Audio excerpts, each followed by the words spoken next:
I'll take you for a ride on the devil's ship. I'll take you for a ride where you sink or swim. Now come with me and let this story begin. Dion Owen, welcome to the podcast. Thank you, Pantelis. Wonderful to be here, buddy. We were trying to get this done for a moment. Should he have the mic closer? Is he not loud enough for you? Yeah, a little more right in Poseidon there. likes you loud. He likes me loud. There we go. Yeah. Is that good there? Yeah. There we go. Oh, there Sick. we go. Is that sexy, Poseidon? There we go. Nice and Dude, deep. you came from quite the trip around Europe. I want to talk about you cycling. Yeah. You took a bike all around Europe. I have a cool travel bike that literally like the frame breaks in half. So for my stand-up tours, I've been going overseas a lot more and trying to do mostly stand-up, but I'll usually try to bike between cities and countries. And so it almost always starts at the Edinburgh Fringe. If you guys haven't heard of that festival, biggest arts festival on the planet. So I start there in August, and then I'll do anywhere from the last tour was 8 months. This one's been about 4, and I had to take a brief hiatus, but I head back in January to do another few months. So you cycling around Europe to me is hippie nonsense.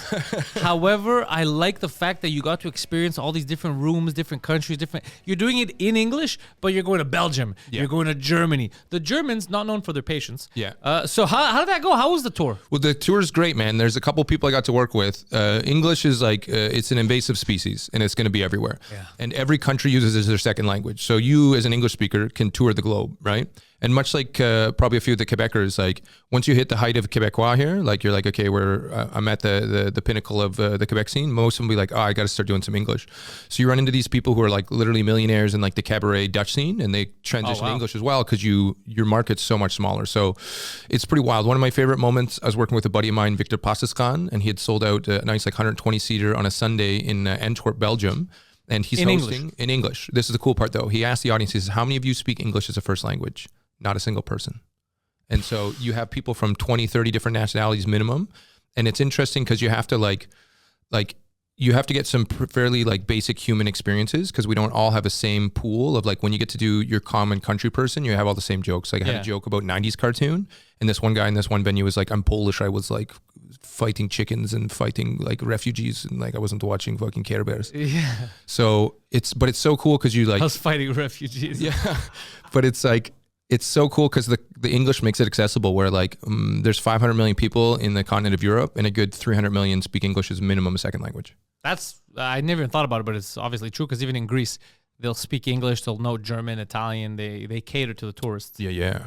God damn, bro. Greece and Italy have some of the lowest English proficiency, unfortunately. So those are one of the few markets. No, it's true, though. You know, they started doing stand-up in Greece. I know. I have a few friends who are doing it in there. Like the Athens scenes, yeah. Yeah, strange. I might go to stand. Me and Mike were talking for a while to maybe do like a weird tour. Like hit me up, man. My favorite places, go to Barcelona. It's wonderful. Portugal, unbelievable.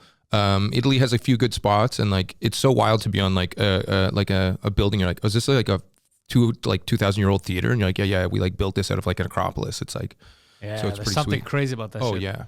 And so you got back just now. You're gonna go back in January. Yeah. I remember in the summer I was seeing your videos and your photos of being down there with the bike. Was it dangerous at all being on a bike everywhere? No, the infrastructure's better there, right? Than like, here. No, yeah. Montreal is one of the few exceptions, but like other than London, because I did a month in London, like doing the clubs and hustling there, and that was probably the worst commuting where I'm like avoiding fucking cabs. And Commuting was bad, but I heard that the comedy fans, like the English scene, they're good, huh? They're the golden. They're the golden standard because going out, similar to what we talked about earlier, the Quebecois, going out and seeing art is part of the culture. Yeah. So in London, you're like, we'll go see like a cabaret, or we'll see jazz, or we'll go to something, right? And seeing comedy is in their blood. And they've been doing it for 50, 60 years where they're like, once a month, we go see a comedy show. So they're quite similar to my understanding is like black audiences. Like if you're not funny, they'll fucking eviscerate you. But if you're funny, they don't hold back, and they'll just like give you that energy. So they have a refined palate sort of, but they want to see shows and they don't want garbage. So it's a really nice balance of like where English Canadian audiences, they're like, oh, that was funny, do another. But they don't really let loose, where the English audiences are like, yeah, they'll go nuts, and they're like any wordplay works well. Because when I do the continent, if I have any subtle jokes, they're dead silence.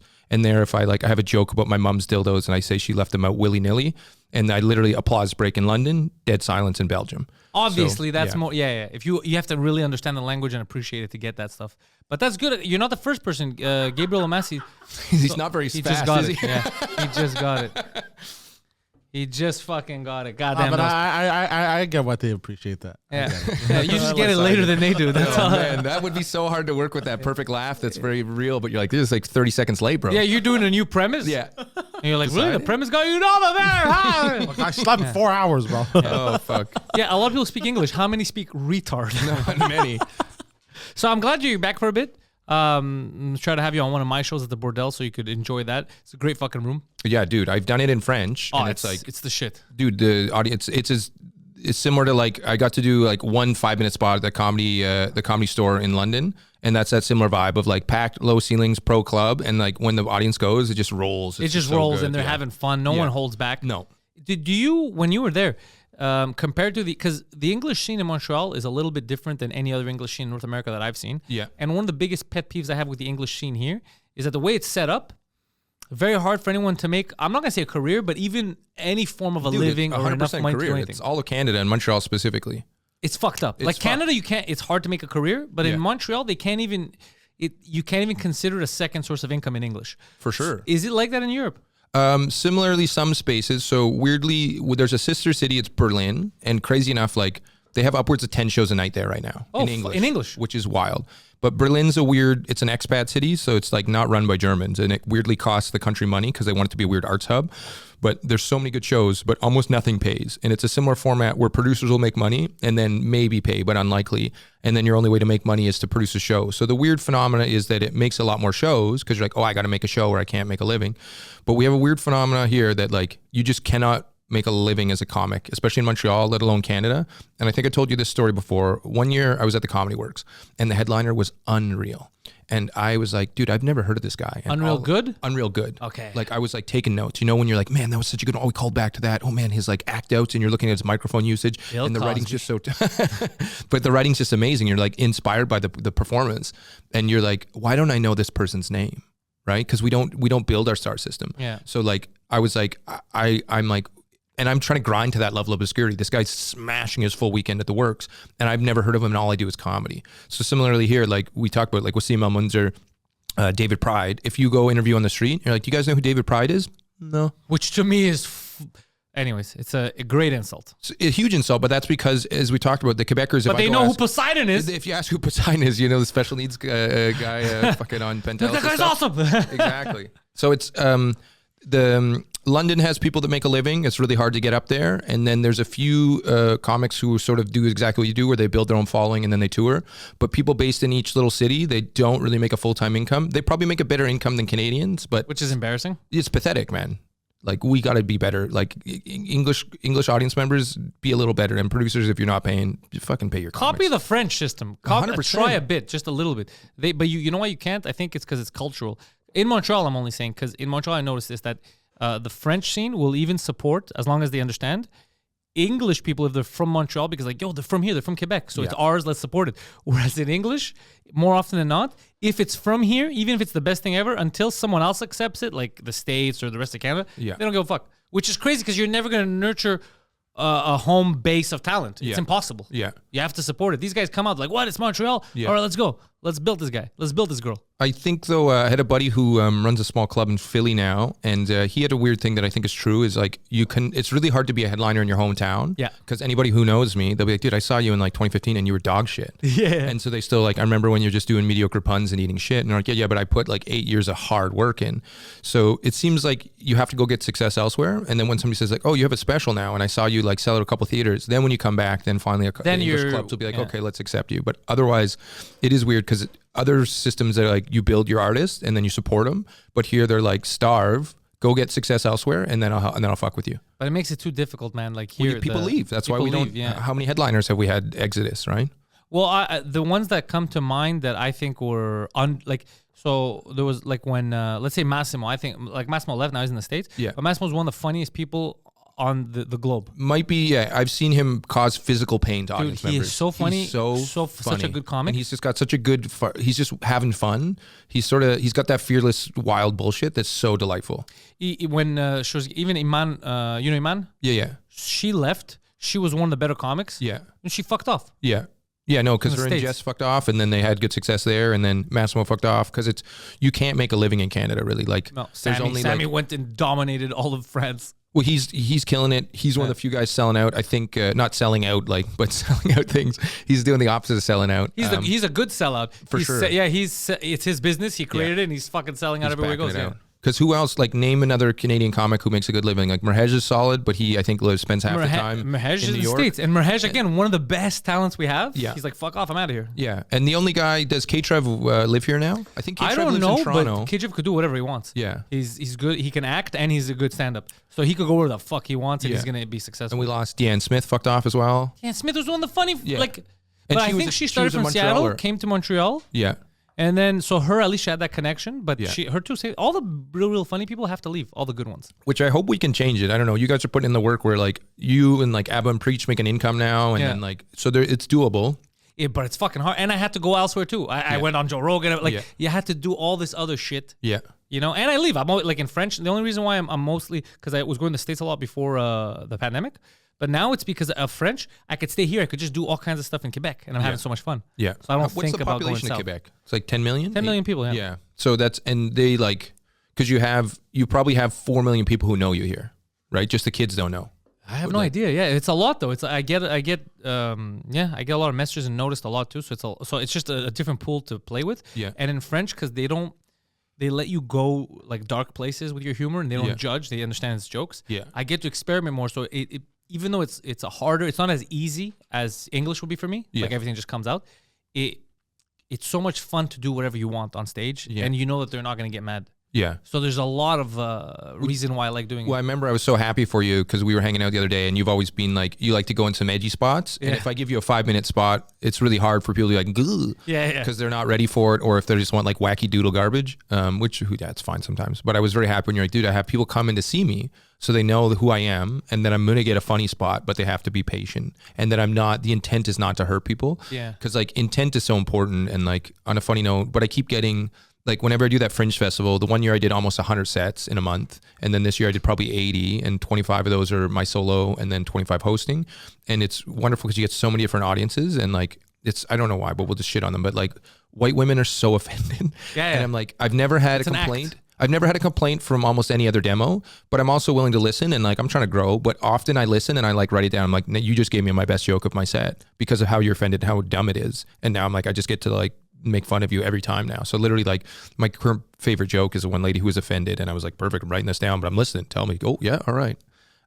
It's all an act. I've noticed. It's I want to show how nice I am. I'm gonna get offended on behalf of someone else. Yeah. It's like, listen, stupid. If the person the joke is about gets it and laughs, you have no business talking. Yeah. Shut the fuck up. Yeah. Such a weird phenomenon we got going, man. But someone wrote this on Twitter the other day, and I agreed with them. People who do that, I'm offended. They think it's some kind of a measurement of their value or their valor or their intellect. Yeah. But all it measures is your low IQ. Mm-hmm. You have to be an imbecile to get offended by something that's optional. It's art. It's optional art that you don't have to consume. Yeah. It's crazy. And it's sort of like, it's like, I feel like being offended is a bit of a choice. And like one of my favorites is still like Abdul. I remember him talking about this where people are angry, and he's like, dude, we don't have any power. We're comics. We have nothing. Like there's politicians who are like just rocking the planet, and you're just like not bitching. And like, that doesn't offend you? Yeah. You're like, there's horrible things happening at all times. We have like Sergakis has like destroyed the housing market, and you're like, Pantelis told a joke about a dog pussy, and I don't think it was okay. It's just wild. Yeah. What do you have against dog pussies? Sons of bitches. So now what are your plans? What are you doing next? I'm here for a month, so I unfortunately had to come on a sad note. I was going to come for I was going to surprise my family and come for like a week at the end of December and spend some holidays here, because like 1 year in 2018, I spent Christmas in a hostel in London. And initially, like, you know how hard you work to do comedy. So you're like, dude, I'm grinding it. But you're like, I'm grinding, it's going to be good. I'm hustling, I'm following my dream. I did like the Comedy Store, and I did these small theaters. It's one of the saddest moments of my life, dude. Waking up in a hostel and this energy is so weird. So I like realized like, I can't do that again. So I had shows booked in Ireland until the 23rd. And then I was going to fly back from Dublin and then spend time here till the 4th. But then unfortunately I had a family member pass away suddenly. So I've had to deal with like a bit of grief over the last couple of years, and like it's very helpful. You come together and like try to support those people who are going through it, because it's hard on me, but his direct family, it's really rough. So I canceled the Irish tour, headed back. It was a bittersweet, very heavy moment, but it was wonderful to have. We have an Irish Catholic family, so there's literally like the dude, he's the same age as me, we were super close, and like 500 people came to his funeral, and it was like emotional and lots of cries and lots of hugs. So I put I shouldn't have killed him. for sure not, but you do what you got to do. So I'm back. I'm just back for a month here, and then I go back to. I've got a bunch of shows booked in London for all of January, and I'm in a cool festival called the Utrecht Comedy Festival, which is probably one of the bigger festivals on the continent. In the Netherlands. In the Netherlands, yeah. So they run it in a couple different, because like the Netherlands is tiny. Like it has a good like 8-10 million people, but it's like the size of New Brunswick. Yeah, it's very small. It's tiny. So they'll run a show. A lot of canals, and so I have a show in Antwerp for that festival and a couple other venues, and it's like pretty sweet. I think I get to work with Glenn Wool, which I'm super excited about, huge fan, and so I'll be there in February and March, and then I'm booked the tour about 3 to 4 months ahead. So I think I've got some shows at the end of March in Barcelona, and then go from there. While you're here, you starting any of your shows back up? Because like remember the bike shop show that you had? Your bike shop show that I talk about, that's like I met Mike, it was a show, but that was your show. That was my show. The funniest part about all this, buddy. So I have an ex-girlfriend who's a Quebecer, lovely lady, and Suze Koot is like, this is the Tonight Show. Suze Koot is the biggest show in Quebec. Dude, so all of my Quebecer friends, they listen to it for news and for laughs. And she was like, oh, mon Dieu, like your show was, you were talked about, Mike Ward talked about you. And I was like, what happened, babe? And she's like, Mike Ward, he talked about you. You got to hear it. And I was like, okay, all right. Like, what did he say? And it's so funny because Mike was like, so I was at this fucking weird ass fucking artsy bullshit show. And it's like in a bike shop. And it's fucking dirty and grimy. And there was like a poet on the lineup. And I was like, fuck, that was the one time I did book a poet. But it was Mart, who's like fucking hilarious. That's amazing. But it was so funny. And so he was like, and that's where I met Pantelis. And I was like, well, that's not great.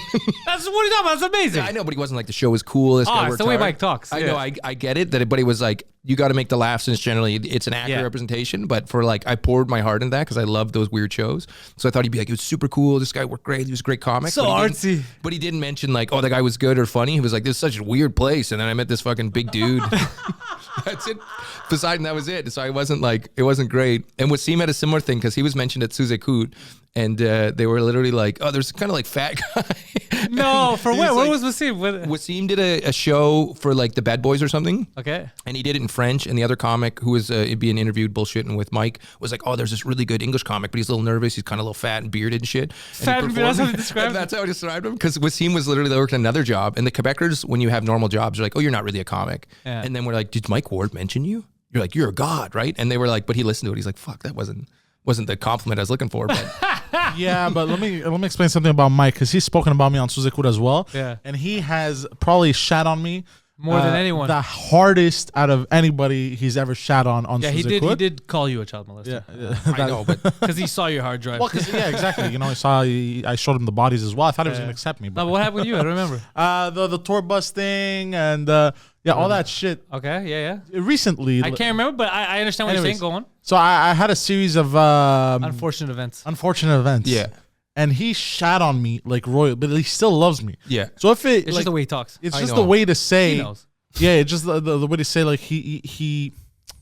So the girl that you were dating at the time. This. But I know, but Poseidon, we all know you're like a lovable idiot. Like I'm a bit of an idiot, but I'm kind of a cool dude. Yeah. So I thought he'd be like, this guy is fucking such a cool dude, but no. But because of that show, we met, and then 2 drink minimum, French, all that all stems from that meeting. Yeah, I know, it's super awesome. And he was, I'm gonna give Mike a needless compliment because it was one of the coolest things. So he like similar to like when I got to book a couple like really good headliners, and they always do the same thing. They're like, hey, you don't have the budget for me, so just don't advertise me and roll through. So Mike, I had a budget to pay him, and he literally was like, I don't need the money, bro. And so I was like, just do it. Yeah, and I was like, it was awesome. The only shitty part was I think he had to go in the middle. So I was like, he had a headliner spot, but then another comic had to headline. He's like, dude, this sucks. And I was like, I'm sorry, but it's here. So Mike smashed, and like, it was very cool because Mike is like a celebrity, and so I had a couple bike mechanics because like, it was funny. I would when I pitch people shows, I'm like, I actually have a connection to some of the good comics, and they're like, who do you like? And like all the Quebecers like, dude, could you get like Mike Ward and Sugar Sammy and like Preach and ABBA and like Pantelis? So once in a while I get these people to roll through, and literally the mechanics were like, dude, that was my dream. So I had one guy, Colin, and he like took photos with Mike, and he was like, dude, I can't believe I got to meet Mike Ward. And he was like in my shop, and this was so sick. So it was like, it's such a pleasure, and it's coming as an Anglophone is so different where I'm like, I got like one of the number one celebrities in French to come do my fucking little 75-seater in a bike shop. And he did fucking well that night. Oh, he too. smashed. He's smashed, so good, yeah. man. And it was at the height of where he had been fucking pretty overwhelmed by this bullshit scandal. Yeah. And I was really appreciative. And he's like, dude, I'm having a, he smashed. And he's always good. And Yeah, both languages. for sure. One of my favorite moments, one of the first times I moved here at the old Yucks location, Ward came in. I had no idea. He was like, oh, this guy sells out like fucking the Bell Center now. Yeah. And so it was when he was just getting sued. And so he did the bit that he got sued on because he's like, I'm about to get sued for this, so fuck it. And I laughed so hard, man. That bit live was fucking Yeah, dude, it's a amazing. great fucking bit. It's a great bit. Yeah, it was. Anyways, that I'm glad that's all over with. It is funny to think about how you people don't know until they know. But technically, because you booked that show and you had asked me to be on it, all that, you were indirectly responsible for 2 drink minimum existing. Yeah. Which is fucking radical. And you getting to do a podcast at the Bell Center. Oh, So dude, you yeah, owe all me- that, You owe me yeah. a lot of money, Dude, bro. You owe holy me a lot fuck, of money. bro, at This least coffee's a start. $100,000. This coffee's a start. But how nuts is it if you because you don't think about little decisions. And also that night might have been even my last set in English because I was getting so fed up that I was doing so much. Dude. Yeah, that I was doing so much, and there's no like there's There's no reward There's for no it. reward. There was no path. There's no path for success. And I had gone to play. I remember that was the year that I think I went to LA and I had done the Ice House, and I was getting booked and I was doing fun shows. Like I was getting recognition elsewhere, but not here. Yeah. So I was like, fuck, there's nothing. So imagine if I had canceled and didn't do it and I had quit that night before I came there. Yeah. Would have changed everything. Dude, this is a wonderful moment. So one of my favorite moments is when my dad, I think he was turning 65 or 63 or some weird number. I took him to John Cleese. Okay. So John Cleese was forced to retour because his ex-wife sued him, and he was forced to pay. And he's like, "Fuck this bitch! I should be doing like random art shit, and I literally have to retour because I owe her so much money." And so it was the fastest thing to sell out in Victoria, is in Victoria, British Columbia. And so the tickets sold out within like seconds, effectively. But I went and posted on like Craigslist or Kijiji, being like, "Hey, this is like my comedy idol, and I'd love to take my dad for his birthday if anyone has tickets." Lady contacted me. She's like, "Hey, I saw your ad. I really touched my heart. I got 2 tickets for you and your dad at cost. Let's roll through." Oh, nice. Me and my dad went and saw Cleese, and it was one of the most profoundly helpful moments because Cleese is a comedy god. Like realistically, Monty Python, those movies still hold up. Like they're so good. Not only they changed things back then, they it made people realize what they can do, what they could, shaped the ideas, landscape of shaped the whole. comedy. Yeah.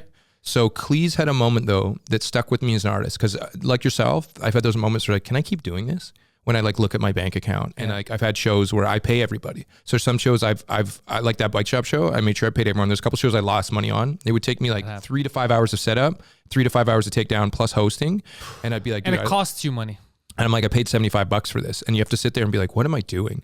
So the nice thing was Cleese talked about no matter how good you are, no matter how hard you work, no matter how talented you are, you need a little bit of luck. Yeah. And what he said was when they first pitched Monty Python, they went into the BBC, and the executive was like, "Okay, Cleese, what you got for us?"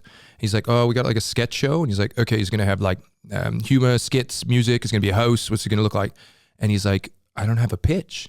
I don't have anything." And he looks at his boys. He's like, I don't know. There'll be some sketches, I think, maybe some music. And he's looking around. He's like, "We're fucked. We're going to get thrown out of the office." And the guy literally goes like, "Here's a bunch of money. You've got 12 episodes. Get the fuck out of my office." And he's like, that moment is Changed why everything. Monty Python exists. And had that guy had like a bad morning, a fight with his wife, right? But he's in a good mood, felt good. That's the reason Monty Python exists. So similarly, when you're pushing so hard and you just need that one moment where Mike Ward's like, "Hey, I like you. You're great. I like your vibe." All of a sudden you just get that rejuvenation. But there's so many people out there who you gave up just at the wrong moment, or you just never got that lucky break. The never get the lucky break I've seen, but also the giving up right before I've seen a lot. And that scares me. Like I think about myself. Because I thought about it. I go, that night I could have easily, it was a shitty winter night. I could have easily canceled, been like, "Ugh, fuck this. I don't want to do it," right? I've never canceled a show. So imagine if I had canceled that one time. Like, this is my last show. Fuck it. I'm not doing it. Yeah, I can't be bothered. It's so crazy to think about little things. Yeah. And if I knew, like if you knew how close you are, would you even consider stopping? No, never. No. But you don't know. No, because we talked about this earlier, there's other trades and shit where comedy's such a weird one. Like if me and you want to be carpenters, we'd literally be like, "Okay, we got 4 years of school, then we're red sealed, then we're getting paid this." Things laid out. There's no roadmap here. And we talked about that earlier, that I wish, and I appreciate we talked this before off mic, is like you're in a position now where it's weird when you look around. You're like, oh shit, I'm like a pro headliner now. It's like strange to talk to English comics look to me for guidance. And like I remember the guy who was running, one of the guys I think running the third floor or whatever, was like, man, I got Pantelis on here. I'm like, man, that guy, I play ball hockey with that guy. That guy's fucking. We're dudes. Yeah, he's like, and he can't shoot. Hey, we're homies. You got to work on your shot though. That's the only reason I'm here. Listen, bro, I'm there to block shots. Oh, okay, you are. You're a good shot blocker, but we got to work on those. We got to work on those snapshots. Shot, yeah. But that you're now in a position where you can mentor and help those roadmaps a little. That you can be like, hey, here's how you get there. Here's how you get there, and like picking people on the road. Like if you find a guy you like and you take him on, or a girl and you take him on the road, that's so helpful. And those are the breaks we need. And they're so hard to find in Canada. But now you're in a position where you can help those people not give up and give them those little moments. Where like, you got this, bro. Well, I have a guy that I always bring with me. He's my friend, and he's breaking out too at the same time as me now. Emile Coury. Oh, Emile, yeah. Because he does French and English like me, so I could bring him if I'm doing English or in French to open. So when he needs me, like I just for laughs, same thing. There was one night we was doing his hour, and his opener had something happen. He's like, yo, you want to come fast open for him? I'm like, fuck yeah, bro. Yeah. So I went down, so we opened for each other. And he does both languages. We became friends a couple of years ago. And he kind of motivated me too, because he had told me, because I was nervous about doing it in French. And he's like, no, dude, you got something, you got the podcast, you got things going on. If you plan it out, you can make this work. Yeah. And he was with me the whole time. My first hour, it was Emile that opened for me. Yeah. It's Emile. It's like he's there. And now I get to like see his success. His podcast in French is doing phenomenal. His stand up is doing well. He's getting booked at a lot of places. So it's fun to see that, like someone growing with you. Yeah. So I like Emile. I like Was, but Wasim's a headliner in my eyes. Well, he's 100% headliner. I've seen Wasim bury numerous good American come in the nest, and I'm like, Wasim is a headliner. He's a headliner. It's just that the way the system is here, they don't give him a shot. No, he should be out. No, it's fucked. But don't worry. Now that I have some like pull, and I have a club that I work with, and I put on shows or that. Like Wasim's been on the show. Yeah, we've done it 4 or 5 times now. He's been on there 3 times. Oh, good. But I literally, because I was thinking about, because I'll probably do, which I'll plug at the end. I'll probably do that weird bike cafe. I'll do one show while I'm here. Do it. Like, yeah. So I'll give it a plug at the end. But I messaged Wasim right away to be like, hey, are you available this date? He's like, nah, booked. Oh. Which is great though. But I'm so happy when you have friends. You're like, nah, I'm booked. Going back quickly to Emile rolling with you. Yeah. This is probably one of my favorite things I think you can relate to. When I work with comics who are like trying to see this too much as a commodification, which is hard to like, when you rely on it as income, it's very stressful. Yeah. And it's very hard to get there. But I also try to explain to people, when it's fun and good, it's the best. Because I assume there's nothing better than you and Emile having a good set, and then you go and hang out after. Yeah. And that hang, because you have all this energy in you, and you start just laughing, and you're eating and giggling. And you're like, oh, remember when that lady said this, and your joke worked? And it's like, honestly, my favorite, and it feels like a hockey game. Like when we have a hockey game and we're shooting shit in there, and like, who's that fucking idiot who sat down and like refused to play? Oh, Freddie James. Freddie James. Yeah. And we're like all like, Freddie, what are you doing, bro? So when you have those moments after a good show, especially when you have like a sort of a showcase, when it's like 6 of you and you all go sit down and have food after, that may be my favorite part of comedy. That is my favorite part. Most comics, is their favorite part, the hang. That's why podcasts exist. That's why I love doing podcasts. It's just hanging. It's just a hang. Yeah. Dude, Poseidon gets to experience that because he's when I'm doing a tour, when Mike's doing a tour, he's there. So he doesn't do the stand-up aspect of it, but the whole before, after, he's there. Yeah. So he gets to experience the best parts. Yeah.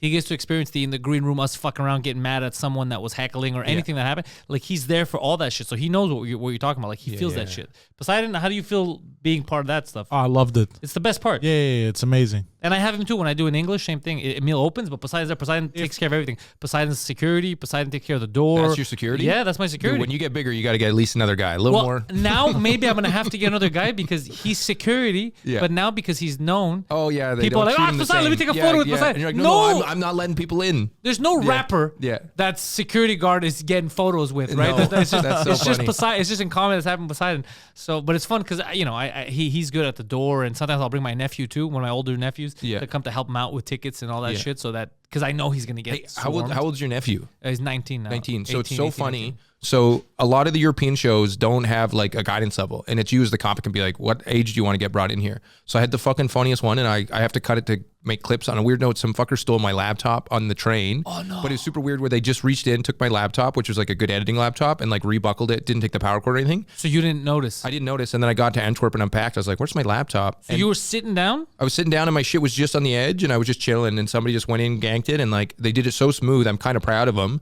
But so the weird part was I was like, oh, it seems like I must have left it at my buddy's in Berlin. So I like messaged, he's like, no, it's not here. And then I took a time lapse of my cool travel bike, like breaking apart. And I look and I see me putting it in the bag. I was like, oh, it's gone. But so I've got a clip, but I'm using a different system to edit right now. On a very cool note, I got to plug this because I have a good friend, Brady Villotson. I got a bit of a story here, but Okay. Brady and me were both dorks back in high school. We played Magic cards together, fucking losers, but we loved each other. I literally just went to a store that sells Magic cards because I wanted to see what it was like. Yeah. There's a store that exists here. Yeah. Bro, it's 2 floors. Yeah. It's called Abyss. Yeah. It's 2 fucking floors. Yeah. And there's a restaurant. You can order food. You go down, play with your friends. Yeah. Or buy shit. Yeah. And they'll bring you food. Yeah. I wish that existed when I was young. No, I know, but we'd get like have to fight people to not like be like To beat you up. yeah, to be like fuck yeah, I got to beat you up now, so you can't make fun of me. So me and Brady used to be dorks, play fucking like Warhammer and Magic, and I hadn't seen Brady in a couple years. And then I'm downtown Vancouver. I might have been a little high on some drugs, and I was at like this dance club, and I was outside like smoking a cigarette, and then this fucking guy starts walking towards me just down the street, and he's got such swagger. He's like jacked. He looks fucking great. His hair is perfect. He's fit. And I was like, this fucking guy. All of a sudden I look, I'm like, Brady? He's like, Dion. I was like, holy fuck, Brady. So I hug him. I'm like, what are you up to? The dude climbed his way. So he's one of the best like VJs. So he does like the visuals. So on a cool note, he used to tour with Cardi B as her visual person. Oh, and shit. So I messaged him because I was about to order a laptop. And I know he does like high-end visuals now, which is super cool. He does Unreal Engine. So you know how like with the Mandalorian, they do like all those visual Oh, bro, effects? we know what Unreal So is. he's the one of the premier guys doing that shit now. But I messaged him, be like, hey buddy, my laptop broke, and he's like, oh, I have a spare. And he was like, I used it for like when Cardi B, I rolled with her. what a So I nice got, dude. and it's like a high end game. And I look it up, I'm like, Jesus Christ, it's like a 5G laptop. He's like, yeah, What I don't a use it. nice I have a fucking- couple spares, and I was like, what a G. Yeah. But it was so that was really cool. But What's his name? Brady Villotson. Ray Villotson. Fucking G move there. Yeah, he's one of my favorites, and so it's so cool to see your childhood friends like all of a sudden have like success. Like it's wild to be like, holy shit, buddy, you're like doing this shit. But I got to make this clip because I was doing this small theater in The Hague, and midway through the show, and I literally had just done a joke. I'm like 30 minutes in. I had done a joke about like wet buttholes and shit, and I look and I'm like, it's either a midget or a kid. I'm like, how old are you? And they're like, 11. And I was like, what? And I look and there's another tiny person. I was like, how old are you? They're like, also 11. I was like, what the fuck? I was like, are you the mom? And she's like, yeah. I was like, either you're the best or worst mom in the world. I haven't decided yet. Yeah. And so I was like, you're going to have cereal's going to be weird tomorrow when you're like, I hope this Canadian guy can do sex ed. Yeah. And so like, it was so funny. And then it was like, it ended up being like 15 minutes of set where I was like, oh, I had some jokes about polyamory that I'm not sure I'm going to do. And like, but I was like, the best part though, I was so grateful that I saw them I probably would have asked them to leave honestly earlier. Cause I'm like, hey, I don't want to be the person who educates your kids. Like, Yeah, that's not fun for me. But once you've already been like, I've said already the horrendous stuff. Like I've dropped cunt and I've said wonderful shit. And so we're already That's past a weird European thing. I would never bring my kids to a stand. They're not even allowed in here. You have to be 18 for and over. sure. But there's they have like similar where you can drink as like a child there, right? So it's up to the parents often if they want to bring you in. As I said, as a comic, I would have I didn't know the door person would fucking let them in, but you're just in a venue, it's dark and you're telling jokes. So it was like, but I have great clips from this because I was like 11-year-olds, like, what are you doing? It's absurd. So, that was my funny, though. first show I think I had done.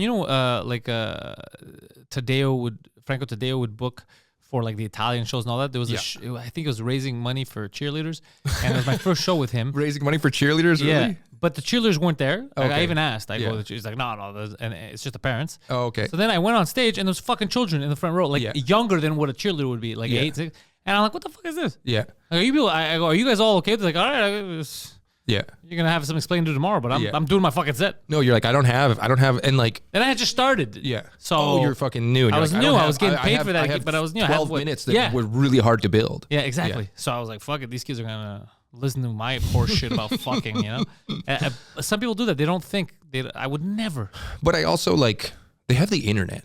I saw kids at a fight at Madison Square Garden. There was kids there. Remember that, Poseidon? People had I their saw that. children. I was like, at what a the fucking fuck? MMA fight. And I was like, all it is violence, degenerates yelling. What do you bring a child here for? Well, my mom had an interesting topic of this, though, is that we weirdly, and we're more so here in as Anglophones, we taboo sex so much and we normalize violence. Because my mom was like, I hate that a film will be like PG-13 and this guy kills like 50,000 people. And you're like, she just has a gunning him point. down the She head. has a And point. she's like, just show a dick or a pussy. Like, those are fine.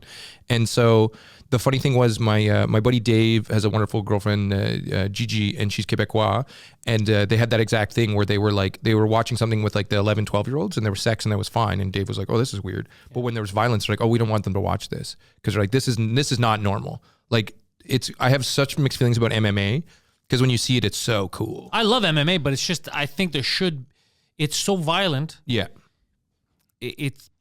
it's not like other sports. It's not that bad, honestly. Yes, it is, Dude, because when you it's see so a violent. It's brain- gladiatorial. It's Yeah. it's so violent. Besides, I love MMA, but I'm Yeah. saying you can't. We do normalize violence a lot, Yeah, 100%. and especially at a live event. There's alcohol, there's violence, there's whores, bunch of whores in there. It should have been 18-year-olds over. That's what I think. But who the fuck am I? Maybe I'm just an old man. But it's that's what I'm saying is the hard part is the I think the bar of entry of what they get inundated with has gone down. We also were the early generation of. I remember being in high school at like 14. People like, hey, I got this decapitation video. Yeah, that's what I saw. I saw that shit. I watched The Exorcist when I was like 8 or 10 or Yeah. some shit. So we went through it differently. Yeah. And I saw everything I shouldn't have seen early. Yeah. So now I try to not say, oh, because I did it, you should do it too. Now I see it more of, well, did I really need to watch it? I really didn't need to watch that shit. So yeah, so I personally, but it's the parents' control. But you as the artist ideally have control to be like, hey, like I would pretty much tell my sets to anybody 16 plus. I'm kind of like, if you I really will not want censor myself. That's why I say Yeah. it's your fucking job. I But can't ask. I weirdly think at about 16, kids are like, yeah, 16, they can listen to me. yeah. Anything under that, I'm like, you don't bring them. But as I said, I wouldn't bring him live, though. I think you should be 18 live because anywhere I perform, there's alcohol. Yeah, but the rules are different depending on what Yeah. country you're in. And if they're like a theater, they're like, oh, this is open. Like, there's technically alcohol, but you like, it's not the same as like a bar liquor license. It's more like a restaurant than a bar. Yeah, It's very strange, this shit. it's very weird. My weirdest set. Did you ever do a show at Dollar Cinema? No, I That never big, did a huge show. one. No, I So didn't. I forget who booked it. But David there- Rain. Oh God, probably. God, Yeah. he's still out there alive somehow. I found his like meetup group. What a weirdo, man. Yeah, he has a meetup group Yeah. where people meet to date, or what is it? He has like a comedy meetup group because that's how he like packed out his little venue there, and he would use that bullshit. And But- they go to meet, like, the show is a comedy show, but they're trying to bang. Maybe, but it literally sometimes, because I've had some people use meetup groups to get butts and seats, and I had one group of a guy who I actually really liked, but you do get a grab bag of some strange people. Some people are normal, but you get a couple people that are like, oh, you couldn't make friends normally, so you had to go online to be like, please hang out with me, and you're like, Dude, a lot of people, especially with the internet, they lack social skills. Everything's behind a screen. 100%. I think I do know this is like for young people now, because like learning to court and flirt and like it's very hard. Yeah. And when you don't do any of it in live, I think we have a bunch of kids who don't know how to like flirt and like be like, oh, I like you, and like Because you they're out of literally- practice. you got to get in the zone to be like, oh, I said, hey, hi, you're cute, and you got weird and then left, and you're like, you need to experience that. And if you just do it through digital, I think it really screws your Yeah, ability. we're going to have to- a weird society coming up. It's already weird, but the next generation, when they're of age, yeah. is going to be awkward. Potentially, I'll give you one of my favorite moments. So I think when I turned 28 or 29, I was here, and I weirdly took LSD and went to the Biodome in Montreal here. What a weird combination. It was- I passed by the Biodome today. It's huge. So the weirdest part, initially, as I'm starting to peak, I go in and it's a hall of mirrors. And I was like, oh God, no, this is crazy. worst right? time. The worst time. And it's like, oh, I'm going to die and time's infinite. And I don't know what's happening. And I get through there, my heart's racing and there's people everywhere and I'm overwhelmed. And I finally get into like, You're some all areas- those people. Yeah, exactly. That's what you feel like. You're like, oh, I'm everyone, right? No, but I'm- also it's a hall of mirrors. All these people, they all look like me. Oh God, it was so intense. And I get through it, and I'm looking at the three-toed sloth. It's really nice. There's a couple things, and then I get into the fish aquarium, and you go under, and you like literally get to see all the fish and like their little aquatic system. And this little Chinese kid comes by, and he's effectively Chinese cartman, okay? And he's looking at everything, and he's kind of this pudgy little dude, and he's looking at everything through his iPad. And I was like, this is so weird, right? And all of a sudden he looks and his mom's not there. And he's just like, Mom. And this mom comes by and like stands beside him. And then he goes back to looking at everything through the iPad. And I was like, this is fucked. I was like, what's going to happen to that kid? And then on the nicest note to contrast it, because there's all different parenting strategies, this little Quebecois boy came by and he was with his grandpa. And he's like, qu'est-ce que c'est ça? And his grandpa's like, oh, c'est important. Ça marche comme ça. And he's like, okay, qu'est-ce que c'est ça? And I was like, oh, this is going to be... Maybe the kid who is techno, he'll be amazing, but I'm also like, I think that kid's emotions are going to be fucked. I think that little Quebecois boy is going to be set. Yeah. And it's just interesting because there are going to be fucked up people, but I talk to people about like, how do you parent? Like when you give them screen access, pretty much the go-to for good parents is they're like, if I'm traveling, unlimited screen access. Because I'm like, shut the fuck up. We're in the car. Just look at the screen. I don't want to talk to you. But when they're in a healthy state, they're like, we control it to figure out, okay, you get an hour of screen time, then you do other stuff. You got to socialize. You have to see the world. No screen at the dinner table. Because I think that's one of the most important ones. We don't give enough reverence to that sit down and tell me about your day. Right? Like, what did you get up to? Oh, you played with Billy. Oh, you played soccer.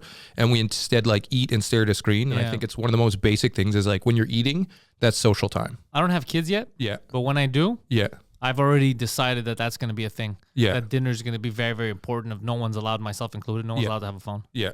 Are you weird? Because you've been with your partner for quite a while now, eh? Yeah. It's Well, like a she's not my decade? business partner. She's Okay. Oh, sorry. But I like to. On a funny note, apparently, the gay community. But I don't fucking know anything. But they had said people had started using the term partner to make sure that if people didn't want to be outed as gay, because they would say like, Oh, is that what it is? My husband, right? And you're like, oh, I know you fuck dudes then, right? Or my Yeah. wife, you're like, oh, I know you fuck ladies. So people started using partners gender neutral to be like, hey, if you choose to decide to demonstrate Oh, whatever. I you're hate to it. do. When I hear it, it bothers me. But I do it out of like respect. So that's why I try to do it as like, there are some people who use it where it's like, ugh. But The best is I'm straight and you're still like, I don't know, he may be banging dudes. I don't know whatever, but I just sort of like, and it's, I don't know. It sucks because I think it's a term that could be good, but some people have abused it to a situation where it like gives you a goo. Yeah, every time I hear it, it sounds like, come on, partner's like your business partner. But your lady, but so you're the wife, the wife. she's. But you guys are married? Yeah. Oh, okay, cool. How long have you guys been married? 2 years now. Poseidon, how long did I get married? Buddy, you gotta know idea. your own shit. Don't ask Poseidon how long you've been married, bro. I get If it. you when you're don't know, like, I what's the definitely don't know. shows? When I'm gonna go, that's so, dude. That's not Yeah. good. I hope your wife doesn't listen to the podcast. Oh, she does. She's fine with it. She That's gets fine with it. But I Poseidon- forget my own birthday every year. Okay, God, that's fucking. Oh, that poor woman. But how long have you guys been together? Oh, a long time since like. So and yeah. you got money now, so kids are potential. Yeah. I don't know if well, the thing is, how set do you have to be to have kids? I don't know, but I'm not getting any younger. So No, what since are I you want to now? have 39, kids, 37? go fuck yourself. How old am I? Where are you? How old are you? He's 43. You're 43? I'm not 40. I think you're 35, I think. You're 35? Oh, sorry, buddy. I thought you were a little bit older than me, so I'm How slightly am I? older than you. I'm 36. What year? You're 87 then? 86. You're 86. We're the same age then. Okay, yeah. Yeah. So we're 35. How old are we? 36. I'm 36. You might, I don't know when your birthday is. September. Okay, just so turned- you're 36. I just turned 36 or 35. 36. I just turned 36. Yeah. Yeah. Okay, I see why you asked. Yeah, I don't pay attention to any of this shit. I just do like I live my life like every day. Yeah. And then I do things as best as I can, but I Yeah. don't think about that shit. Yeah. Yeah, I don't pay attention either, bro. That's why we're in this mess. No, this is like, I'm so impressed you guys are doing so well. This is one of the best studios Well, I've I been pay in. it, but that's the thing. I pay attention to my career, to the people around me. I take care of my wife. I take care of my mom. I take care Yeah. of him. But the stuff that I find meaningless is like my birthday and shit. It's like, Yeah. who gives a fuck, bro? But on the meaningful shit, Yeah. you guys are at the point where you theoretically could have kids, and it's hard because I've seen a lot of my friends, even in good positions, and especially when you're not in a good position, like I just can't afford to have a kid. And for the Well, it first time scares ever, me. It scares me because I want my kids or kid. I want them to be okay. I don't want them to think about money, but I also don't want them to be spoiled. Like I don't have money to have spoiled kids. Yeah. I don't have that kind of success, but Yeah. I might by the time the kid comes out. But I don't want to spoil. I want to know what really has value in life. Yeah. Be good fucking person. Understand. Have empathy. I don't know how you teach that though, so it makes me nervous. yeah, it's a big challenge, and that's like very hard time. And like, if you just go into like, it's fucking like, it was like 30 degrees last month. And so that's also terrifying to be like, am I going to be able to feed these fuckers even if I have the resources? So it's a little terrifying, but it kind of sucks that I'm like, for the first time ever, I'm like, I'd like to have some kids, but I'm also like, I'd rather not have kids and have a good life than to like have kids with somebody that it doesn't work with. Oh yeah. On a funny note though, I have a few friends who are divorced, and I was like, that kind of seems sweet because they're like half-time dad, half-time human. And I Yeah. was like, oh, I would love to be like 1 week on, 1 week off. I could fucking I have swing to deal shift with this kids. stupid bitches bullshit all the time. Exactly. And you're like, you look after him, I look after him. So part of me is like, I wish I could find a really good partner and that we like find a good like separation where we're like still amicable, but we both do have to work. And then I can go on tour, she can go on tour and like shit like that. Maybe we could do it in like an actual couple, but it's funny that I've seen a few divorced couples. I'm like, this is the nicest dynamic I've seen. That worries me too. That like I have to travel a lot. Oh yeah. And it worries me. But the wife is aware. Yeah. And she knows, she's cool. She's like, I get it, but it's your fucking job.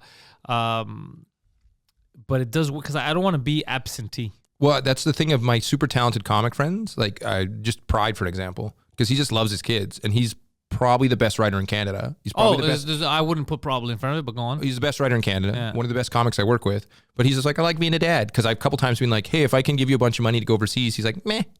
He's like, I do comedy, I have fun, I have great kids. And I was like, Yeah. man, that's so noble. And I think it does like change your brain, is once you have this little human, you're like, gotta oh, I take care can of do this. stuff. You're like, this is fun. Yeah. And I get to watch it develop, and like just like the connection we have. And Well, I know with my dog. My dog is not a human, and I love being with the dog. I love Yeah. taking care of the dog. Yeah. How's the dog doing? Is the Yeah. dog's emotions? Let me get Yeah. something for the dog. So I can't even fathom what a human being would be like. yeah. You got to do a bit because you're Uncle Pantelis, right? Yeah, I'm Uncle Pantelis. Yeah, I Yeah, care because about you my have a nephews. niece and a nephew. No, well, I have a niece too, but she's in Greece. I have 3 nephews, but here Yeah. I have 2 nephews. Yeah.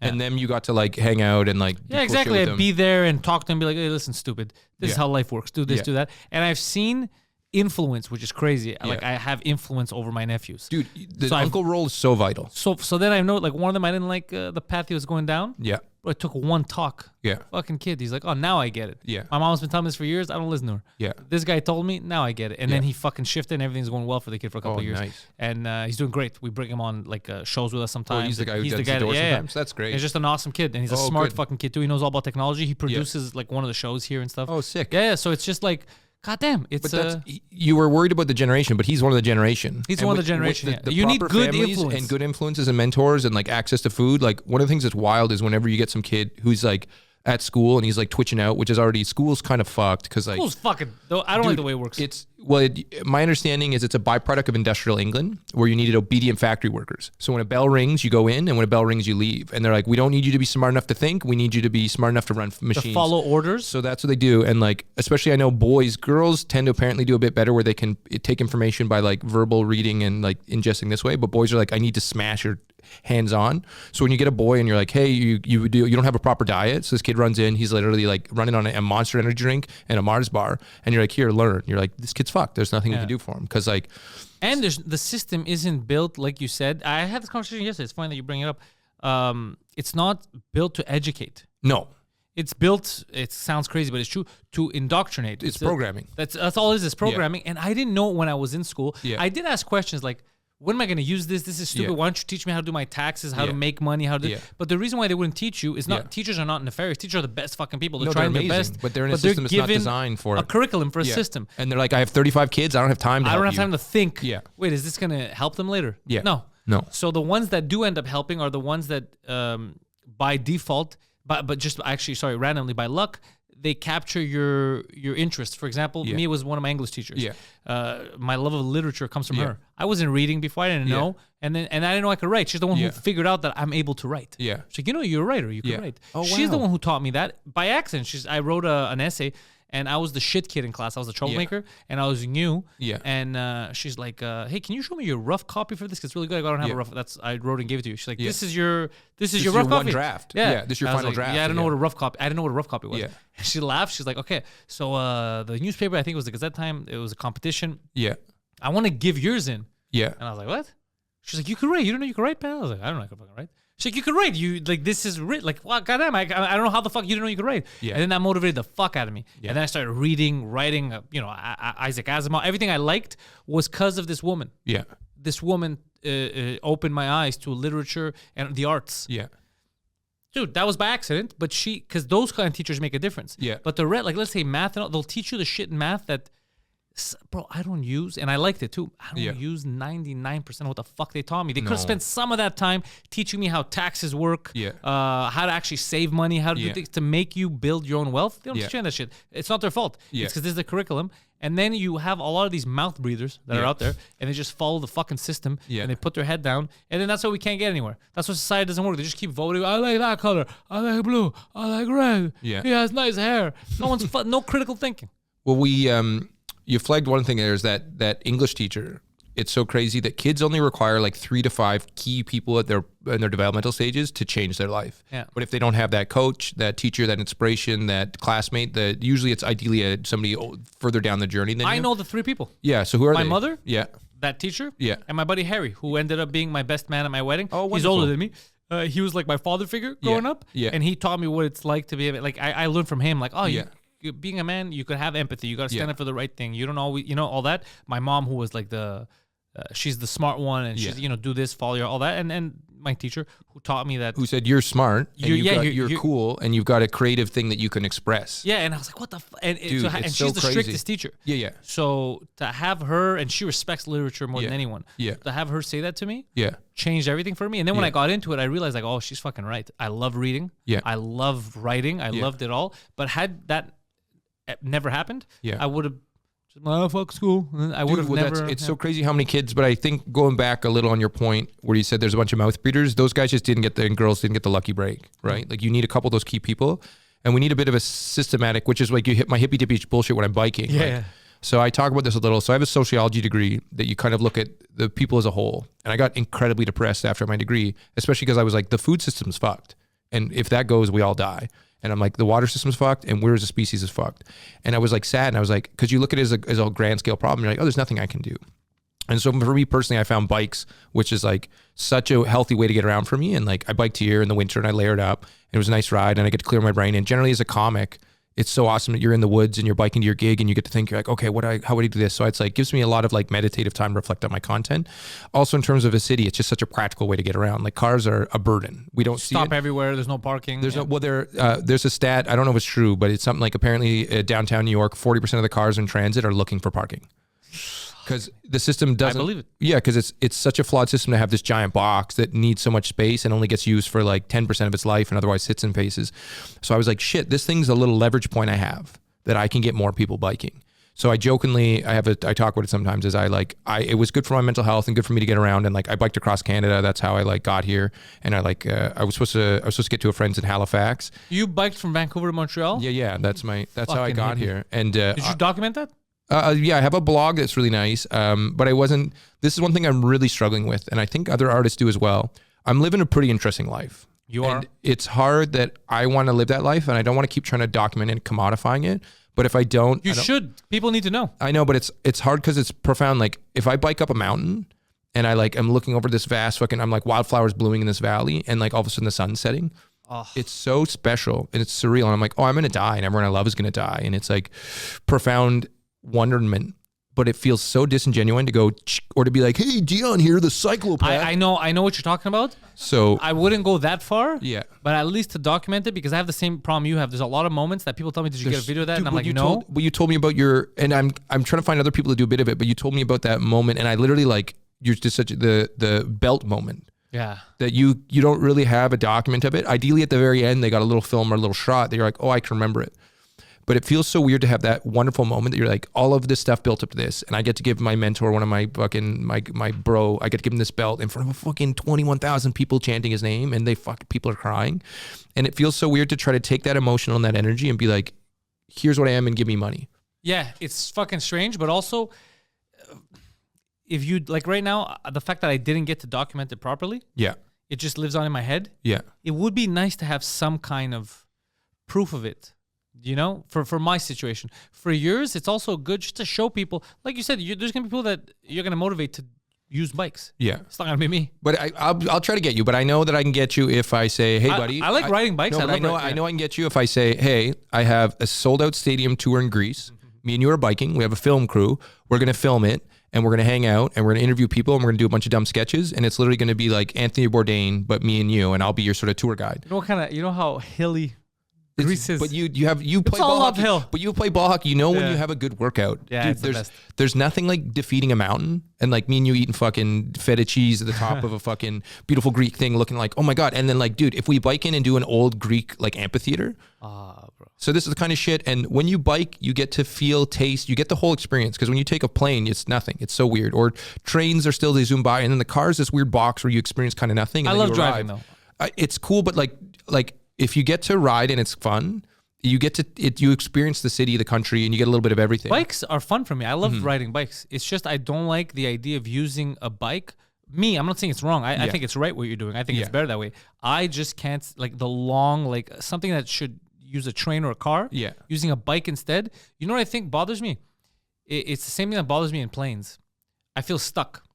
So there's that point of no return when you get in the plane. I'm not getting out of here depending on how long the flight is. If it's 8 hours, I'm here for 8 hours. Yeah. So the bike, I feel the same point of no return. I get far enough where now it's discomfort. I can't. Whereas in a car, it's so simple. But Europe is the best for this. And I have this cool travel bike that if you guys follow, type in Dion Owen or Cyclopath. Well, the links are in the description. They'll fire them in there. So I have a travel bike that literally breaks in half and it's a full-size bike. And at any moment I can get on a train or get into a bus if I need. That's kind of cool. So like the other nice thing is Europe literally has spots for bikes. We're here like all of the pandemic, I couldn't really transport a bike from Montreal to Toronto until I got this cool travel bike that goes in a normal size luggage.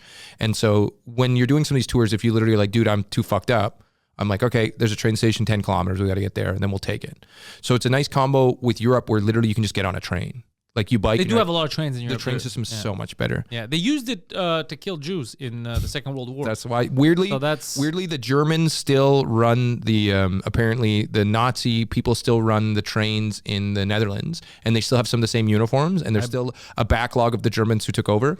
But some of my Dutch friends were like, "It sucks." I was listening to shit right now. My Dutch friends like it sucks. But that's also the problem with trains, unions, Poseidon. That's the fucking problem with unions. But they're also you can't like, fire these people. The trains run on time, so we're kind of resentful that But they're not for still murder. Nazis, but they're super on time. Yeah, they were on time in the Second World War II. That was the problem. Yeah, they were punctual. Going back punctual. very quickly to my bullshit about bikes. So talking about getting depressed, because like you have the same thing. When you look at societal problems, you're like, fuck, why don't I give up? Bugs me. So I was like, I can get bikes. So I jokingly say this. I try to be a drug dealer because I want kids hooked early. So I try to get as many kids I can on cool bikes. Because if you get a bike that's fast, comfortable, fits you, I usually have you for life. Because like when kids ride a heavy piece of shit, they're like, yuck, this isn't any fun. It doesn't fit me, my knees hurt. But when they're like, this feels like gliding, like I'm flying, then I usually can like I'm like trying to be a bike cult. But like when you get on it and it fits you, I try to get people early or impoverished people. I volunteer at co-ops all over.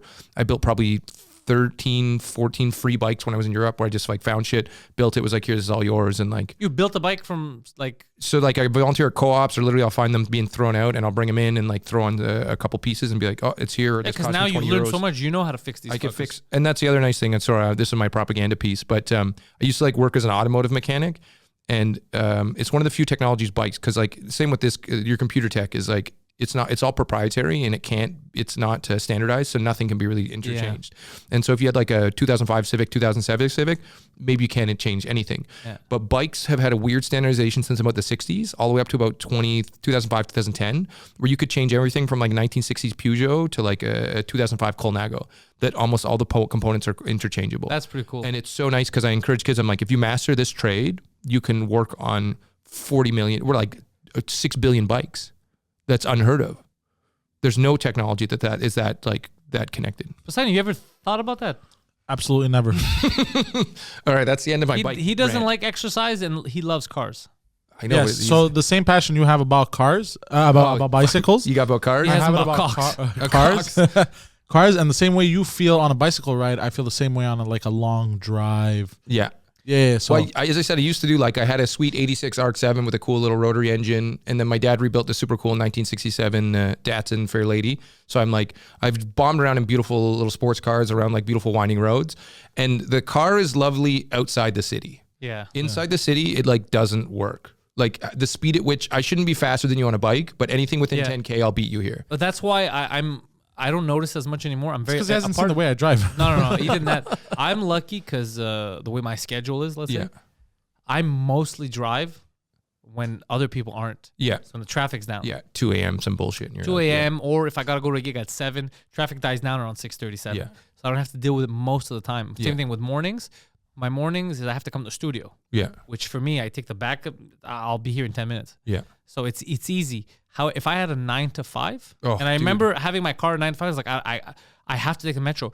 The parking will cost me $250 a month.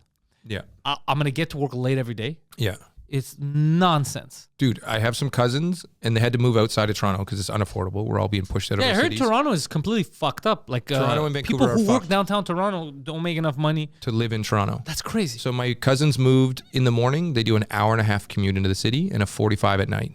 And This they do is that with 5 public days transit? No, with a car. But 5 days a week, they spend an hour and a half in the morning in the car and then 45 home every fucking day. 2 hours and 2 hours and a quarter every day spent in the car. And that's where I'm like, again, I'd kill myself. well, Europe, the trains are so great, bro. Because you're everyone takes the trains and they get there on time.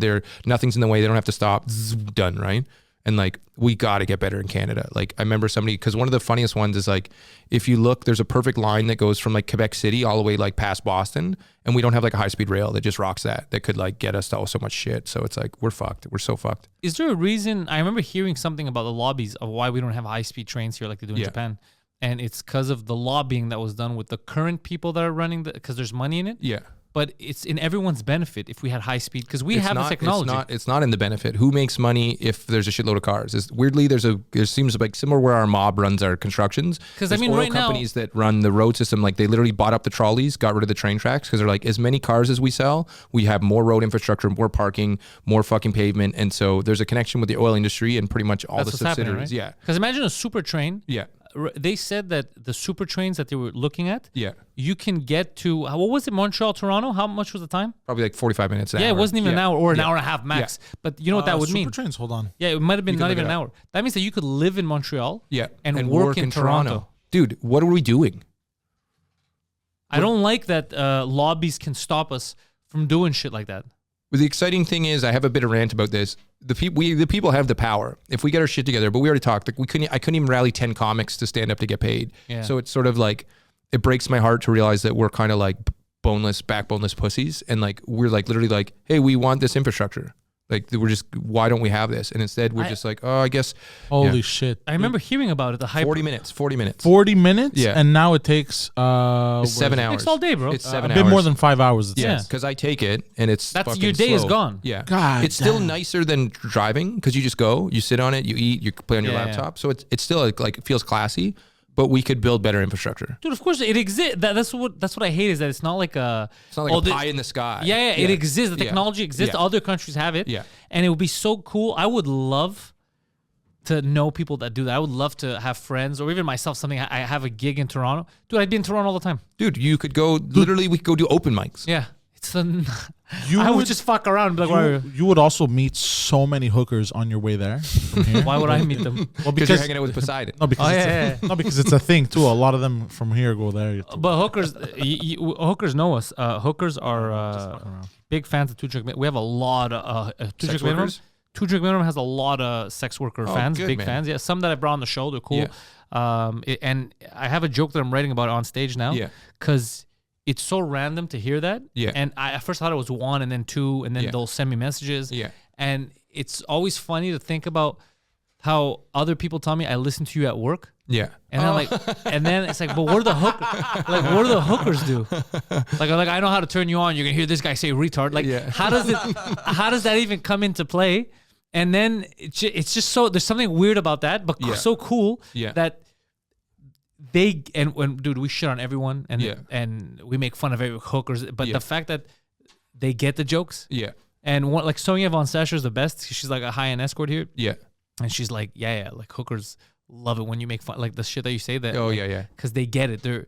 They're having sex for like they could take a joke. Yeah, no, they're like we're dealing with more shit than your mediocre she was telling fucking punchline. Yeah, she doesn't like. I don't like people thinking that we're soft. We can't. We can fucking take it as well as we could dish it out. Yeah, that was one of my favorite lines from Sege because he's talking about he's doing a show and there's like 4 people in the front row in fucking wheelchairs.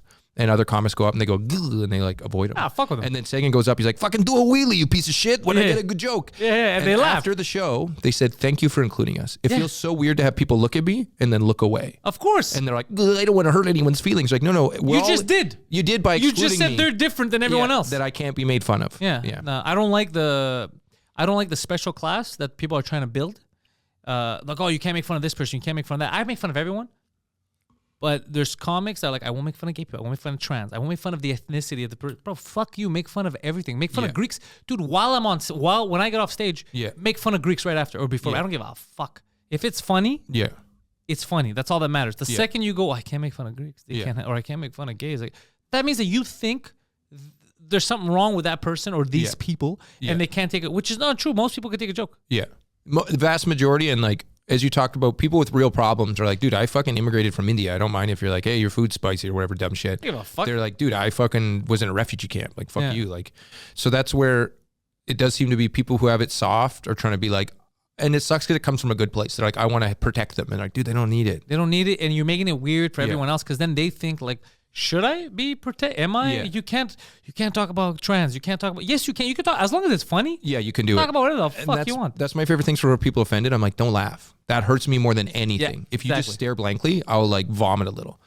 It's like you know when you're bombing, there's like you're shaking and like the only thing that sucks though is a lot of early comics because it looks cool to be like, oh, I'm gonna do a rape joke. You're like, dude, those are hard. Those are hard. Yeah, I've heard some very good rape jokes. They take a long time to get where you're like comfortable talking about a very edgy topic, and these guys are like, I'm an open micer, time to do sexual assault. And you're Okay, like, so dude, open micers do this all the time, but that's an open. I've said this to people too. It's just an open micer thing. Yeah. Don't like. I've heard on open mics. I've heard white guys drop the N bomb without a punchline. Yeah. Like just edgy, right? Yeah. Because they're thinking I have to be edgy. Yeah. But you don't. You No. can talk about anything, even edgy topics, as long as it's funny. Yeah. You have to go funny first, and if it's edgy, it's edgy. Yeah. But don't try to make it edgy. It'll become, if it's good and it's nuanced and it's about something crazy, it'll be edgy whether you like it or not. Yeah. But just go for the funny. Yeah. Like I only look at what makes me laugh, what makes them laugh. Yeah. And then there's a lot of shit. I'll touch you've seen me. Yeah. I'll touch on a variety of things. Yeah. But because the end goal is let me make it funny. And all the best comics do that, and they could talk about anything. Yeah. A lot of younger people, they think it's just edge. So they go for it. But they learn. You learn as you go. learn it quick. When you You're eat like, enough shit, you're like, I can't keep going into But this. I've heard some topic. great rape jokes. Yeah, no, And- but they're like, well, that's Patrice O'Neal's stuff, right? Like he's the guy who like is out there. Dude, here we had a girl who's an open mic. She's not even stand up all the time. She was doing radio. She had a very good rape joke. Yeah. And then someone was like, she shouldn't tell rape joke. And it was about her rape. Yeah, well, there was one, our friend Sarah, who had like a great one. Sarah, a good People one, but- censored it, and I was like, that's her story. That's her story. Yeah. But it was Robin Flynn. I think her name was. Oh, yeah, She had yeah. a great rape joke about yeah, yeah. her. She was Yeah, she raped. was assaulted, And yeah. she's like, I'm gonna make a joke out of this. Yeah. And I remember, they shouldn't. I go, That's her story, That's her yeah. story. Yeah. And she made I'm not gonna ruin it just in case she says it. Like I don't want to ruin the punchline. Yeah. But I laughed. I was like, fuck, that's a funny joke. Yeah. And she took a situation that should Was have been super fucked up painful. for her. Yeah, and she's And like, she hey, made a great fucking yeah. joke out of it. Yeah. I was like, you can't tell her not to tell that joke. And Yeah. it's a good joke. Yeah. It's always tough ones. Like I have a few people who I know their stories and I know their pain. And there's a few places I avoid because I'm like, I know if they literally hear words, they're like, ugh. So like if I have something I think is useful and profound, I'll go into it. Yeah. But it's a hard balance. And quickly on the note of like early comics, it's always sort of similar to like painters. You're like, because it's always weird when people try to be like an alt comic or an edgelord, and you're like master painting a house. Like no one starts off with cubism. Yeah. Right? They get good at like, hey, I did it. Look, that's a perfect person. It's a perfect house. Now I'm going to do some weird shit. But it's always strange when you have comics being like, I'm doing experimental comedy. It's like master the basics of being up there. Yeah, if it's experimental, it's not funny. It's not comedy. Don't No. call it comedy. Just say Jesus Christ. I'm being I don't know entertainer. Don't say comic because it's not Yeah. funny. Same thing with me. I don't want people to say, oh, this guy's edgy. This guy. Oh, I don't yeah, want no, that. I no. want to say this guy's funny. Yeah. So right now I get booked. They're like, oh, you're gonna laugh. This guy's crazy. Yeah. Oh, this guy says some funny shit. I'm like, oh, nice. That's good. That's what I want to hear. Yeah. I don't want somebody being like, you're here because you don't mind talking about the blacks. I'm like, yeah. oh fuck, I'm getting the wrong fan base. I'm getting the wrong fan base. I don't want that. I am I- want them to just be. Because I'm funny. So then if Yeah. I touch on other topics, it's like, oh, of course he can. He's just fucking around. He's being funny. Yeah. I don't want to be known as, he just wants to hurt feelings. It's like, Yeah. that's not my job.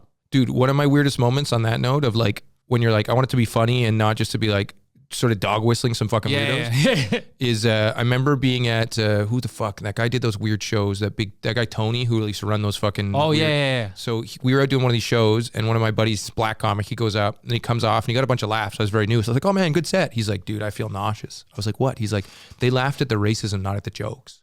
Oh, He what? was like aware of it, that he's like, they're just laughing at like, I'm a monkey dancing kind of thing. And he's like, I felt disgusted by like when they laughed, because they weren't laughing at like the good The writing. punchlines. They were laughing at like sort of the premise that this black guy's doing shit. And I was Holy like, fuck, that's whoa. funny, But bro. it was so weird to be an early comic. and That's then so 'cause funny you'll to start recognize listen it that on he stage. recognized it. But I was too dumb to realize. I'm like, oh, they're racist laughing at being racist, not at being So like, essentially, let's say the punchline was like, I don't know, I was growing up, I'm a black guy, I didn't have a father, and Yeah. he's setting up, and they're laughing laughing. hysterically, Yeah. and then he does a punchline, they're like, Yeah. next. yes. Oh, bro, Yeah. I would have like, what the fuck's happening? Yeah, so but I was too dumb to realize, because like, you know, early on you're just so desperate to get a laugh that you're like, I'll fucking dance, whatever you do. Yeah. So that was kind of profound to realize, like, as you said, you don't want guys who are in there, man, like fucking Pantelis talks about anything. You're like, Yeah. he makes me think sometimes, and I always laugh. You're Yeah. like, there we go. That's what I want. That's it. That's what Yeah. I want. And that's what I've been getting, Yeah. which is, that's why the podcast helps. Yeah. Because like we discussed at the beginning, people know who you are. Yeah. So they'll buy tickets without a surprise. They'll be like, oh, it's Pantelis. He's in my city. Yeah. Let me go see him. So I already have a head start. Yeah. I don't have to spend as much time explaining what I'm doing, who I am. I just Yeah. could go into my shit and they get it. Yeah. It helps so much. Oh, for sure. Because a lot of stand-up, sometimes you have to jump into it if no one knows you and you're new and you're trying. Especially you don't if you're have time. given 7-minute spots, right? You don't have Because you time. know, if you're doing anything that's going anywhere, you're like, I have to dumb it down for that 7, because Yeah. they don't know who I am. They're going to be a little off if I go to anything a little uncomfortable. But if like I know this guy, he's doing an hour, it's the best. because Yeah. you can really like take your moments, get your pauses, get a couple big pops, go into a weird thing, release the tension. And just fuck. Like I'm also lucky now with the Tuesday nights because I don't like hosting. I'm not Yeah. a good host. Yeah. But it was the only way this would work, and I want the show to exist. Yeah. But I'm learning a lot about myself, talking to people, hosting, and trying new things every week. I talk about like current things that are happening, whether it Yeah. was the FIFA thing at soccer, Kanye West and his issues with the Jews. Like every week, I get to talk about something topical. Have you? Yeah. Bro, I saw he's getting Gabe crazier. just sent me something today Yeah, he sent it to you as well. on InfoWars. Oh my God. Well, I almost started. So it's a meme that one of our buddies who watches the show and he does a lot of edits. Yeah. He didn't do the edit. Yeah. But they made the face, the black guy, the meme where he's like, nice, and then he's like yeah. shocked. Yeah. So okay. So it's 4 parts. Yeah. So the first part is the clip of Kanye West. Yeah. And he goes, this is Kanye West's manager right now. Yeah. And Kanye West is wearing a mask. He's on InfoWars. Yeah. And he's like, everyone out there, every human being has some value. Yeah. He has something that people need to understand, that everybody has some value. And then it shows the face of the guy's like, like Yeah. that, the black guy, because it's his manager. Yeah. And then the next clip is a continuation of it. Yeah. And he's like, especially Hitler. Whoa. And then it shows the guy's face like, like, yeah, you want to show it? Yeah, I'm gonna Yeah, find so it. people. All right. Okay, So let's this is see. the This is first Kanye. clip. I'm just gonna increase the volume to the max. Just in Increase the volume. I have it here too. It's 100%. All right, let's go. Every human being has something of value that they brought to the table. Every human. Okay, so it shows that every yeah. human being has something of value to bring to the table. He's And it has- right. He's right. All He's right, not wrong. lower it, and it shows the And picture. then it shows this. Like, his manager's like, yeah, that's his great. yeah. manager. Yeah. And then this is the. Especially Hitler. Especially Hitler. Yeah, and then the Especially next the next image is like, what the fuck? Especially Him just Like, why are you making what it are- bigger? Just what are go we friend. doing? We heard it the first time, yeah. Oh, dude. That was his at that point. He's like, God damn it, this started so well. Yeah, no, man. It's fucking tough. But it's also like, if I had mental health issues, the last thing I'd want to be is in the limelight. Can't tell you something. Right. They don't talk about that.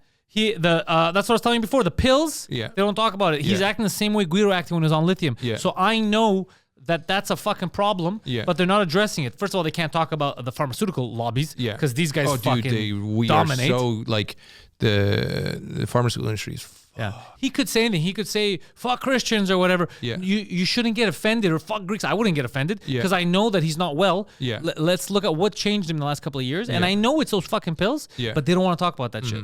Yeah. So I'm not saying he's the best guy in the world. No, but it's just Yeah, the medical system like when you look at like Britney and everybody who's like when Britney we Spears get, is never the same again. You see her now. when you get like this Patrice has that wonderful bit about the beast, and when you get in the belly of the beast and it fucking eats you and it just fucks you, and then when we put you on a like my other weird thing is like the meds, like I've been on antidepressants for brief periods when you stop producing serotonin if you get sad enough. So if you throw somebody on some meds, it's very useful, but it's a crutch. And if somebody has a crutch, you're not like, keep this for life, Yeah. right? Because a lot of the pharmaceuticals are like, hey, this keeps you walking because you hobble on this crutch. But like, exactly, I want to run again. And like, no, you'll just be numb to the world. Yeah, And you're just like, walk. And you're like, well, hobble. You hobble because when you're on those, they numb you. They don't give you the highs and the lows. And they're very useful in certain situations, so I'm not against them. But we overprescribe them, and we'll leave on this if we'll give a little propaganda if that's cool. Because have you ever seen that experiment where they get a rat and they give it regular water and cocaine water, and then the rat will drink cocaine water till it dies? Right? And they're like, oh, cocaine's highly addictive, which cocaine, wonderful feeling, just pops your dopamine. But another guy And was it is highly addictive. highly addictive. But this is the thing. Another guy said, yeah, but that rat had nothing to do. So we often do drugs as recreation because we want to escape because we're like, fuck, this is boring. So you like a rat by itself in a cage. Obviously, he's going to do cocaine water. He's nothing to do. So he built a rat utopia where there's like partners for him to fuck and like, or whatever. Yeah. Stuff to do. Stuff to do, activities, foraging, all sorts of stuff. He sampled the regular water. He sampled the cocaine water, did the regular water. Because a lot of our substance abuse and our struggles are representative that we don't, because when you feel good, when your wife loves you, when fucking Poseidon laughs at your shit, you don't need drugs because you feel good, you feel fulfilled, you're part of the community, you do shit. But when you got nothing and you're sad, you have no hope, you don't eat well, you don't exercise, that's like just numb me. So often drug abuse is more representative of how society's treating an individual than it is the individual. Does that make sense? It does. It's very interesting that you bring that up. I've had a theory for a while that a certain level of success, like notoriety, like let's say his known globally, Yeah. human beings, we weren't meant Dude. to do that. So you not being able, like I went earlier to that card shop. Yeah. Like no one knows the fuck I am. I went in there, I had fun at a card shop. I could do that. Yeah. Kanye West could go anywhere. Yeah. It's gonna be fucking chaos. He can't be a regular human You being. can't be a regular human. That has to fuck with your It head. ruins your brain, man. Like, apparently Michael Jackson would rent out grocery stores and hire actors to be like, don't treat I him. heard about that, Don't yeah. treat him, because you want that normal experience. And everyone who gets, because we all have the cult of celebrity and we want it to be acknowledged and all this shit. Everyone gets it's like, dude, it fucks your life. And like their favorite thing, all those basketball players are like, I love to go to like Korea. No one gives a fuck. And I just wander around and no one harasses me. And I have another thing about this, because our species, our technology and our culture is so far ahead of our biology. So back in the day, we had like a tribe of 100, 10,000 years ago, and then we started farming, and then we were able to have the monkey hives, right? So you're emotionally tuned. It's similar where like if 200 people die in Italy, you're like, meh. But if like your cousin dies, it just rocks you, because you're emotionally, it's called your monkey sphere, and you're only hardwired to relate to like 100 people. And when people outside that, you literally don't have feelings. It's kind of like, it's sort of a distance thing. You're like, Is oh, that I why should we be harass sad. people online? A little bit, because they're not real, and it does divide it. But this goes into the fact that our biology takes so much longer to change. It takes like fucking multiple generations before your body adapts to what all this random factors. So you're only really like, especially for like, one of my things is porn is so weird on our brain. Porn fucks us, yeah. I think porn, I've quit almost everything. Porn's one of the few things I mentioned, I think a couple months in. Porn's one of the few things I've never really quit. Because you don't want to, or I because you 100% can't? want to. But it's like when I'm like, oh, I can see some naked ladies fucking. And I'm like, oh, but it's so weird on us that, especially obviously, like, I don't think it's normal sex and like fine kinks and whatever, okay? But this is always for me, I flag this. I haven't gotten it totally working the premise, but like back in the day, we'd live in a group of 100, right? And once in a while we'd intermingle. We'd be like, okay, Pantelis, you're going to live in another tribe that's going to connect us. We'll see you every fucking 6 years and it'll be cool and you can fuck somebody, spread the genes. But otherwise you have like 100 people and you have access to like 5 ladies that you're like allowed to try to have sex with and they're allowed to have sex with you. If you click on a porn thing and you're on Pornhub, you'll see like 1,000 of the most beautiful women, and your brain just can't compute that. It's just not. It's too much. It's like, I can't believe this is happening. This is happening, and so that's where we talk about like men who get too much pussy access. Like all of them sort of talk about, they're like, ideally you find friends and especially women that early on connect with you before you have fame. Yeah. Because after it changes, and I saw really good, and you'll start to experience it a bit now. There was like Tupac was talking, and he said, "Man, it was so weird. When I was just me, I go to clubs, girls wouldn't fuck with me. All of a sudden I was Tupac, and these girls like, you're so cute, you're so great." And he's like, you just want me for the fame. You don't want me for me. And so it's really hard on men because we have this biology that's like come in everything. We could come in everything, but it really... But society, yeah, I've talked about how weird it is that women have they can't live the way, like biologically they're done to, because society, but same thing with men biologically, they're supposed to come in everything. Yeah. But societally, that wouldn't work. Like if you're fucking sure. impregnating everyone, it's not going to work in this society. No. But biologically, that's what you're meant. It's so fucking strange. But it's also emotionally other animals don't have that. No, they can just keep fucking. But Yeah. we also have, because there's like the biology and the like the medulla, like your reptilian brain and your brain stem, and then your mammalian brain, and then your frontal cortex, which is kind of the human personality bullshit. But it's kind of funny because like if you talk to the Wilt Chamberlain, he's like, oh, I fucked 20,000 women. Yeah. And it wasn't rewarding, right? And he's like, you want to find people you connect with and fuck them, it's way better. Also, it's like, hey, let us fuck a few thousand and see how unfun it is. Let me test this theory. But I do think it's really hard that you just have access to way too much. And like, I remember I was on the bus and even a homeless guy, he was like, dude, the food is fucking us. We shouldn't have this much food. It's driving us insane. Like you go to the grocery store, it's too much overwhelming of like, what cheese should I get? And you have more, when you go to the grocery store, you have more access to food and variety than Louis the Sun King did. Yeah. A country revolted and murdered him for what you could access at the metro.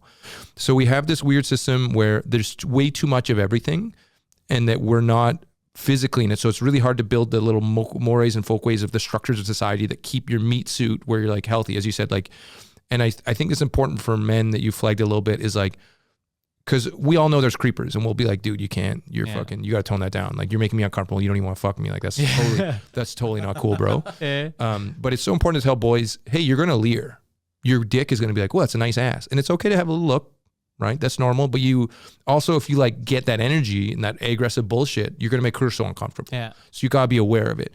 And rather than shame it for existing, to acknowledge it's Acknowledge and work with it. Yes. And acknowledge it's part of it. And don't be like, oh, men and women and everybody's the same. You're like, no, we all have No, we're all very different. We're all very different. We should embrace our differences. I don't We like have this to. whole everyone is the same thing because Yeah. it's not. I don't like the bullshit. Yeah. It's a lie. Yeah. It's not real. It's not real. Yeah. No.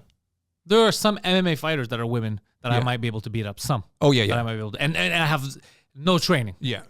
Little street fighting, but it's not training. But I mean, just because of size and bone density and all that. Yeah. So that's just one example. But even the way we're hardwired to think is different. Even amongst guys or women, everyone is different. And that's a good thing. I don't want everyone to be the same. We're not, and it helps us and to accept that these are part of it. And like you can all have, and obviously within a demo, you still have huge variance, but it's very hard because people don't want any generalization, and we're pattern seeking species. So similar, when I see a lion, I want to be like, it's going to eat me. Yeah. Right. And if I'm like, one lion didn't eat me, I'm still should be like, most lions will eat me. But one guy's friendly and you're like, no, but that's not the norm. No. So it's hard because there are sweeping generalizations you can make about a bunch of shit. And you don't want to get into fucking eugenics, but like culturally or like biologically, there's predisposition. Like I believe like China has a huge myopic problem where they have eyesight issues and it's like in their gene. Or like similar like Lac Saint Jean. There's literally, they have a disease in Lac Saint Jean because their biology pool didn't move. Because in that weird little lake there, so I forget there's some weird disease because they're all inbred. They have the same disease. But we have similar shit when people come from areas like these guys had sun, these guys had this food. Yeah. And we haven't got far enough that we have like different branches. We're all human and there's not like, if we had like, hey, these guys were over there for 4 million years without us, we might see some real, holy shit, that's a different like species. Yeah. And or if I we love start Louis, fucking Martians. Oh, one day we can hope. I love Louis' bit though about being like the differences between men and women are like, that's deep. Like he's like racism, that's shallow. We can get over that. But sexism, that's in there. That's fucking funny. That's deep. Yeah, fucking Louis is the best. But Dion, you're the best for being here. Oh, you're great. Links are in the description. They should follow you online because you're having a lot of fun and you're posting it. Yeah. If they're seeing this and it's in the future, because that's the beauty about podcasts, they always stay up there, and they're in Europe, where are they going to catch you this winter? I'm going to do a couple shows here. Hopefully maybe hit up the New Wardell. Like I generally super appreciate. I think I'm going to do a show at the Bike Cafe December 17th. I'll try to do that little 50-seater that's on the canal. So I'll post about that. And then you can catch me all of January. I'm in London at a whole bunch of different clubs. I'll do a solo show at the end of that run. And then I'll be in the Netherlands, Belgium for February and March. And then probably Barcelona end of March. And then theoretically Berlin for 3 or 4 months. But as I said, I book 3-4 months out. So just find me online, Dion Owen, all that bullshit. And as I said, the links will be there. I really appreciate listening. And like guys, I do a lot of comedy with a lot of people. Pantelis has been one of the few people who's been incredibly kind, works hard, he's funny, and that's so invaluable. So I generally, on behalf of other fellow comics busting their ass, appreciate what you're doing. Let's keep moving these young folks forward and ourselves keep getting better. Thank you, bro. Dion Owen, links are in the description. We've built this prison cell 'cause we can't trust ourselves.